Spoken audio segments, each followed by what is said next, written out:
Hi friends, welcome to Karthik Telugu news. ఇవాళ ఇందిరమ్మ ఇళ్ల గురించి ఒక ఇంపార్టెంట్ అప్డేట్ న్యూస్ అయితే రావడం జరిగింది. దీని గురించి మరిన్ని విషయాలు ఈ వీడియోలో తెలుసుకుందాం.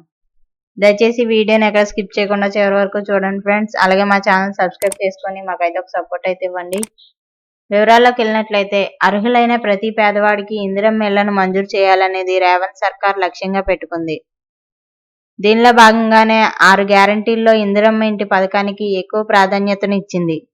అలాగే అర్హులైన వారి నుంచి ప్రజాపాలన గ్రామ సభల ద్వారా దరఖాస్తులను స్వీకరించారు. జనవరి 26వ తేదీన ఈ పథకాన్ని ప్రారంభించిన ప్రభుత్వం జిల్లాల వారీగా అర్హుల జాబితాను కూడా ప్రకటించింది. తొలి విడతగా ఇంటి స్థలం ఉన్నవారికి ప్రాధాన్యతను ఇవ్వనుంది.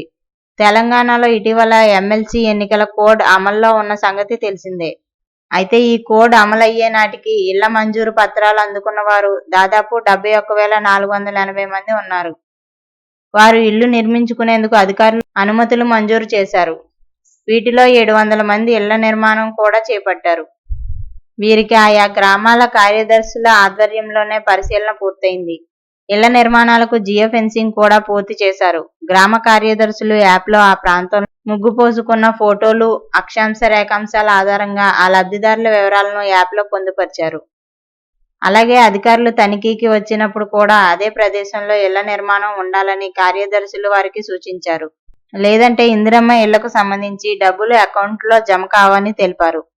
ప్లేస్ మారిందంటే జియో ఫెన్సింగ్ ఆధారంగా గుర్తిస్తారు. ఇక దీంతో వారిని అనర్హుల జాబితాలో చేర్చే అవకాశం ఉంది. అందుకే తొలి విడతలో ఇందిరమ్మ ఇంటికి సంబంధించి డబ్బులు జమ కావాలంటే తొలుత ముగ్గు పోసిన ప్రదేశంలోనే ఇళ్ల నిర్మాణం పూర్తి చేయాలని అధికారులు తెలిపారు. ఇప్పటికే ఇళ్ల నిర్మాణం ప్రారంభించిన 700 మంది లబ్ధిదారులతో పాటు మెజార్టీ లబ్ధిదారులు కూడా ఈ వారంలో నిర్మాణాలు మొదలు పెట్టనున్నారు. బేస్మెంట్ పూర్తి చేసిన వారికి వారి అకౌంట్లోకి తొలి విడతగా మార్చి 15 నాటికి 1,00,000 రూపాయలు చొప్పున జమ చేయాలనేది ప్రభుత్వం నిర్ణయించింది. దీనికి మొత్తం 715 కోట్ల రూపాయలు ఖర్చు కానుంది. వీటిని సిద్ధం చేసి గృహ నిర్మాణ శాఖను అందించనుంది. సో ఫ్రెండ్స్, ఇది update news. Thank you for watching.